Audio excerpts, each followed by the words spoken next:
ደግሞ ለምን እንሰጠው ነገር አይደለም እንሰራ እንዳረጋችሁ ነው የሆነ ነገር ከአላህ ምንም የሚቀርብበት የሚጎልበት እነሱንም ሙሉ የሚያጎልበት ነገር የለም ግን እርስ በራሳችን ምን እንደምትዋወስ ይሄ ሐሳብ ሰጣል ጀዛከላሁ ኸይር ባረከላሁ ፊክ የሚገርማችሁ ነገር ያሲን ማለት ይሄ ያሲን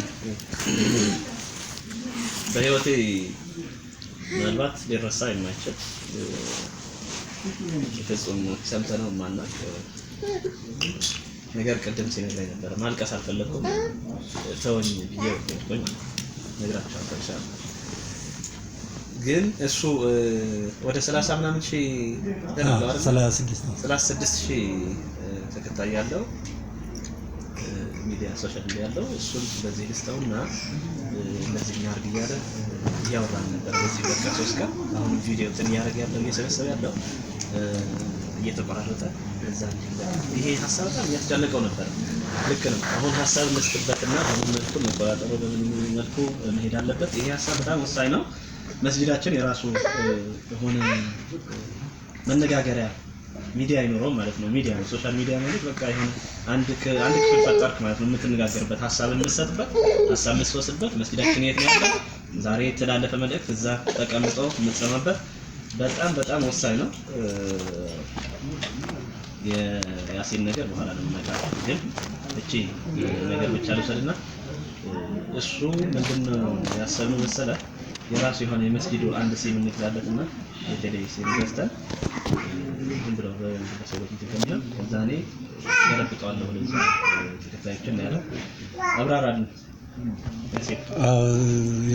የትኛው ሚዲያ ሲከፈተው በሲም ነው የሚከፈተውና በግለሰቡ ሲሆን ዛሬ ሲሆን ነገ መልሰው መሰለኝ ይችላል እናንተ በላም ባላት ማለት ነው ግን ምንድነው ቴሌግራም ቻናል ለምሳሌ አሁን ለበለና ቴሌግራም ቻናል ያለ ለምሳሌ አሁን ያ ቴሌግራም ቻናል የትም ሀገር ላይ ብቻ ቴሌግራም ቻናል ይሰራል ማለት ትነት ኢምፖርታንት ነምበር አይደለም ግን ምንድነው መሰለህ እዛ ጋር ትልቁ ነገር የሚሆነው ለምሳሌ ላይ ያለው ለምሳሌ እንዳንተ የሶስት ይሁን ብቻ አድሚን ታደርጋለህ ምንድነው መሰለህ እዛ ላይ የምንጠቀምበት ምንድነው ለምሳሌ አሁን አንድ ሰው ይሄን ነገር ኮንትሮል የሚያደርግ ይኖራል እሱ ምናልባት አንተ ላታየው ብትችል ሁለት ሶስት ሰዎች ደግሞ ያዩታል ማለት ነው ስለዚህ ግሩፑን የሚመለከት ሰው እንዲገባ ግሩፕ ላይ ምን ነገር እናስተላልፍ ለምሳሌ አሁን የሆነ ሰዓት ላይ ምን መልእክት ሊመጣ ይችላል ምናልባት እዚህ መስጊድ ውስጥ እያንዳንዳችን ቢያንስ በሁለት ወይም በሶስት ቀን ሁለት ሰው ሶስት ሰው መስጊዳችን እንድናስገባ የሚል ነገር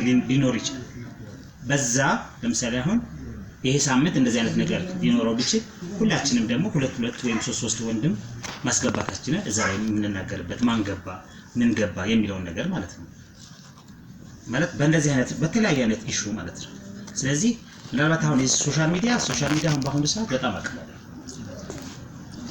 ለምሳሌ እኔ አንዱን ቢዝነስ የምሰራው ሶሻል ሚዲያ ኦንላይን ነው የምሰራው ምናልባት ማንም ሳያይ የሆነ ብር እንትን የምትልበት ነገር ነውና እንደዚህ አይነት ነገር ደግሞ አሁን ያየን ነው ለምሳሌ አሁን ለቤተሰብ ለሆነ ነገር ለሆነ መስጊድ ራሱ ወደ 8 ሚሊዮን ዶላር ይገባል ስለዚህ አቅም አለው በምን አይነት መልኩ ሃንድል እናድርግ የሚለው ነገር ያው ባለሙያዎች ይኖራሉ በእነሱ ምናምን ማከም ይችላል በምን አይነት መልኩ ማሳደግ እንችላለን ኦፍ ኮርስ ለባት ለበለና ያ ነገር በጣም ተሰሚነት እናንተ ወደ ህዝብ እንዲደርስ ለምሳሌ አሁን የሳምንት የምናምን ፓኬጅ አለ ሳምንት ለምሳሌ አሁን 1500 ወይስ 600 ይከፈልና ፌስቡክ ላይ ማንም ሰው ፌስቡክ ሲከፍት ማንም ተጠቃሚ ማለት ነው ያንተ እዚህ ቦታ ላይ መስጊድ እንኳን ራሱ መኖሩ ማንም ሰው ማወቅ ይችላል ክርስቲያንም ሆነ እስላም ማለት ነው ስለዚህ በእንደዚህ አይነት መልኩ አንደኛ ነገር ይሄንን መዳረሻውን እንትን ማድረግ እንችላለን እዛ ላይ ብዙ ማስታወቂያዎችን እንትን ማለት እንችላለን እንደገና ደግሞ ኢፍራታ ለምሳሌ መስጊድ እንደዚህ አይነት ነገር ይፈልጋል በድምጽም ሆነ በምንም እንትን ብለን ለቀነው የሳምንት ፓኬጅ አለ የ15 ፓኬጅ አለ በእንደዛ አይነት 15000 ሰው እንዲያይለ 20000 ሰው እንዲያይለ ታላላን እንደዚህ አይነት ነገር አለ ማለት ማንኛውም ተጠቃሚ በፌስቡክም በለው በቲክቶክም በለው በኢንስታግራምም ቢሆን በቃ ፓኬጅ አለ የሳምንት ፓኬጅ አለ የ15 ቀን ፓኬጅ አለ ማለት ነው በሱ በትንሹ 15000 ሰው 20000 ሰው እንዲያዩ ማለት ይችላል ዊዝን በ1500 እና በ1200 ማለት ነው በእንደዚህ አይነት መልኩ አሳድገ ነው ይሄንን መስጊድ የትም ቦታ ሳንሄድ ተፋኛው ራሳችን መገባት እንችላለን በእንደዚህ አይነት መልኩ እንጂ አሁን የቴሌግራሙ እንዴት ነው ምናምን የሚለው ነገር እሱ እንትን ሊሆን አይችልም። በጣም ጥሩ ኢሹ ሊሆን አይችልም። በጣም ጥሩ። አሁን ምንድነው የምናደርገው መሰለህ? እኔ ለምሳሌ እንትን ነበረ ቴሌግራም ነው እንጂ ፌስቡክ በጣም ፈራለሁ። ከ13 ዓመት 14 ዓመት ምንም ነገር ሲጀመር የከፈትኩት አለ በጣም ተለክቻለሁ ማለት እንትን ነው በጣም ፈራለሁ። ፖስት ማድረግ ሼር ማድረግ ምናምን ጎበዝ አይደለም። በጣም ጠንቃቃ ነው። ቴሌግራም ቻናል ግን ነበረኝ እኔ ኮንትሮል ማድረጋት ትንሽ እንትን ነበረች ሀክ አደረጓት። ለ5-6 ዓመት ብዙ እንትኖች የሰራሁበት እኔ ታውቃለህ አይደል? ሀክ አደረጉት እና እንደዚህ አይነት ነገር እንዳያጋጥም በደንብ እናንተ ሲፈጥራችሁ እኛ ለእናንተ እንሰጣችኋለን። በደንብ እዚህ ላይ እውቀት ያላችሁ እኔ እውቀት እንትን ስላለው ሙያ ስላልሆነ ማለት ነው። ግን በጣም አስፈላጊነቱ ላይ ምንም የምንደራደረው ነገር አይደለም። እንዳልከው ነው በቃ ሁሉ ነገር ነው የሚለው ያው ተሰምሮበታል። ቢያንስ እኮ አንድ ሰው የሆነ በዛ ከፍቶ ማስተማር ብቻ እኮ ትልቅ ነው ማለት እንዳልከው ሰው ሰበስበታል እንግዲህ ሰበስበታል ለመስጊዱ ምንም በቃ በጥቅሙ ላይ ምንም ማለት አልችልም። በቁጥጥሩ ላይ ወሳኝ ነው። ምን እፈራለሁ መሰለህ? ይሄ የሚተላለፍ መልእክት በደንብ በቃ የተመከረበት ሆነ አንዳንድ ጊዜ ውስጥ ሊያስገቡ የሚችሉ ሊሆን ይችላል። ምን ያደርጋል መሰለህ? አንድ መስጊድ ላይ ያጋጠመ የግላቸው መታወቂያ የሚለቅበት አይነት ነገር ነው። በደንብ በቃ ቁጥጥሩ ጠንካራ የሆነ ማኔጅመንት የራሱ ሲሆን በጣም የበለጠ አንደኛ ቀጣይነት ይኖረዋል።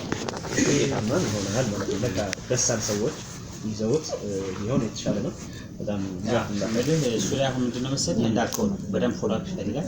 ለምሳሌ አሁን ሰውዬው ዝም ብሎ አሁን እዚህ ላይ የማይሆን መልዕክት የሚያስተላልፍ ነገር ሰው ሊኖር ይችላል። ምንድነው መሰለህ አሁን እዚህ ጋር ልክ ሰውዬው ግሩፕ ላይ አድ አድርጉኝ ሲል ማን ነው ምንድነው የሚለው ነገር ይጠናል። አድም የገባም ሰው ደግሞ ለምሳሌ አሁን አድ የተደረገ ሰው የማይሆን ነገር እንኳን ሊያደርግ ቢችል እሱ ቀጥታ ማስወጣት ይችላል። ለምን አድሚኖቹ አሁን ስንት ይሆናሉ መሰለህ? 3ም 5ም እንደሆነ አሁን ለምሳሌ አንተ ብትገባ ቢያንስ የሆነ ሰዓት ላይ ዳዕዋም የሆነች ነገር መጻፍ ብትፈልግ ያችን በዛ አንተ የራስህን ነገር ሚና ትጫወታለህ። ገብቶሃል አይደል? ደግሞ ሌላው ደግሞ አሁን በቁጥጥር ደረጃ ደግሞ ለምሳሌ የማይሆን ነገር የሚጻፍ ካሉ ምናምን እሱን ለብቻው ለምሳሌ አሁን ከሌ እሱ አሁን የማይሆን ነገር ጻፍ ቀጥታ እሱ በራሱ ቴሌግራም እንደዚህ ስለሆነ ብለህ ልትነግረው ትችላለህ። አይ ደግሞ ካልሆነ ደግሞ ከሆነ ደግሞ እሱን ገለል ማድረግ የሚችልበት ነገር አለ። ግን ምንድነው እንዳልከው አሁን ይህን ነገር በየጊዜው ፎሎ አፕ የሚያደርግና የስራ ድርሻ ተሰጥቶት አሁን ለምሳሌ አሁን ያው አንተ ብትኖር እንግዲህ የሆነች ነገር ቢሆን ለሰዎች የምትጠቅም ነገር እዛች ላይ አንተ ያው 3 ቀን ጊዜ ባለ ሰዓት ላይ ምትሆን የሚችለው ያቺ መልዕክት ተስተላልፋለች። ሌላው ደግሞ ያለው ነገር ደግሞ ለሜን ፖይንት ምንድነው ጀማዓው እንደው ዝም ብሎ ዛሬ እንትን ስለተባለ ምናምን ነገር ሳይሆን ይሄ በቃ እንትን ማለት አለ ቀጣይነት ነው መሰለኝ። የሁለት ከሶስት ቀን የጠፋ ይባል ነው ራሱ ቀላል ነው። እንደው በዋው ሲሆን እኮ የሆነ ዲት ካለ መሰለኝ እንደዚህ ነው። እዚህ ጋር ሰላም አለይኩም ከዛ በኋላ ለምን ይሄ አሁን ከሌሎች እንትኖች ተሞክሮ ነው። አባባሪ ከተማን ሌሎቹ የጠፋ እንዴት ጠፋ ምንድነው ችግር አባባሪ ገብቷል አይደል? እስከዚህ ድረስ ዲት ይገባል ቤት ድረስ መጥተው ማለት ነው። ስለዚህ እኛ ግን ምንድነው እኛ እንደዛ ለማድረግ እኛን እንትን ያለ የእውቀት ማነሱ ነው ወይስ ቢዚነት ነው ወይስ ምንድነው? ምን ማለት ነው? ያው የስንት ከስንት ነው ከስንት ነው አብዛኛው ስንት ነው እውቀት እዚህ ላይ በጣም ሰፊ። ስለዚህ ይሄ ለዛ ግን ነው ያስፈልጋል ጥሩ ነው ብለን እናንተው ሳይሆን እንይዘዋለን ነው። እኔ ደግሞ የምለው ጥሩ ከሆነ መያዝ ነው ማስቀጠል ነው። ምክንያቱም በጣም የሚያሳስባቸው አሉ እና ያሲን ሳዳም የነመጂ አሉ እዚህ ያሉ ወጣቶች በጣም በቃ ለመስጊዱ የሚቆረቆሩ ህይወታቸው በሰጥ የሚችሉ እኛ ጀማዓቸውን አሳልፈው የማይሰጡ ምርጥ ወጣቶች እነሱን እንዴት እንያዛቸው እያሉ እየተጨነቁ ነበር። እነሱን ብቻ ሳይሆን እኛ የሆነ እንደዚህ ነገር ተጣጣብን የተለየ በቃ መፍጠር እንችላለን። እንዳልከው ቅድም መሐባ ካለ የእኛ መግባባት መስማማት ካለ ሁልጊዜ እየተደማመጥን እየተነጋገርን እየተጨዋወትን ከሄድን እየተናበብን ከሄድን ለሌላም አካባቢ አርአያ መሆን እንችላለን። በነገራችን ላይ ኢብራሂም ይባላል አስተማሪ ነው። ብዙ ፕሮፌሽን ያላቸው ሰው ነው። ግልጽ የማይሆን ሌላ ፕሮፌሽን አላቸው። ሌላ ደግሞ የመጅሊሳችን የወረዳ 3 ምክትል ሰብሳቢ ናቸው። ብዙ ፓርቲ ያለው ህልማችን ነው እና ብዙ ያስቀንቀዋል። አንዴ ታርገን በቃ ይዘን እዚህ መስጊድ ላይ ለሌላ አካባቢ አርአያ የሚሆን ወረዳ አይደለም ሌላ መስጊዶች አርአያ የሚሆን ነገር እዚህም እንዴት እንፈጥራለን? ይቻላል ነው። ቢስሚላህ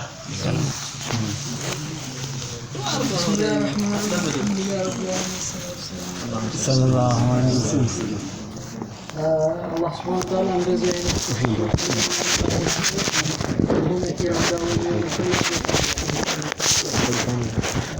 ሁላችንም ቅድም ብያችኋለሁ፣ አንተዋወቅም፣ ግን አላህ በመስጊዱ ምክንያት እንድንተዋወቅ እና ሰዎች ይመጣል ከዚህ ከተመረጡ ሰዎች ብዬ ነው የማስበው እና መመረጣችንን ማወቅና መተግበር ያስፈልጋል። አላህ ሱብሓነሁ ወተዓላ በቃ እኛ ቢረዳ እኛ ደግሞ ስንረዳ የሆኑ ብዙ ችሎታዎች ስላሉ ነው የምንለው። አላህ ሱብሓነሁ ወተዓላ ችሎታ እንድንጠቀም አላህ ያድርገን። አሜን። አላህ ያድርገን። አሜን። እንድንከባበር አላህ ያድርገን። አሜን። አላህ ምትኮች ያድርገን። አሜን። አላሁመ አሜን። አሜን። ዲኑን የምንሸከም ያድርገን። አሜን። አሜን። በዲኑ የምንገለጽ ይሁን። አሜን። አሜን። ሊያገለግሉ የቆሙ ወንድሞችን አህመድን የመሳሰሉ እነ ሼህ ኡስታዝ ሁላችሁም የመስጊዱ ኮሚቴዎች በጠቅላላ በዚህ ድንኳኑን በመስራት በአጠቃላይ በማስተባበር በሙስሊሙ መሰባሰብ ሰበብ የሆናችሁት ሁሉ አላህ ሀጃችሁን ያውጣው። አላህ ሀጃችሁን ያውጣው። አላህ ያ ረቢ አላህ ከመባከን ይጠብቀን። አላህ ከመባከን ይጠብቀን። በእድሜያችን እንዳንባክን፣ በጊዜያችን እንዳንባክን፣ በገንዘባችን እንዳንባክን ፍሬ በፍሬ ያድርገን። አላህ ፍሬ በፍሬ ያድርገን። ልቦቻችንን ያገናኝ። የልብ መገናኘት ነው። አላህ ልቦቻችንን ያገናኝ። ከበርኖሩ አንተ ቅዱስ አንተ ቅዱስ እየተለማመጥን በትክክለኛው መንገድ ሆነን ስልጣኔን የምናውቀው አላህ ያድርገን።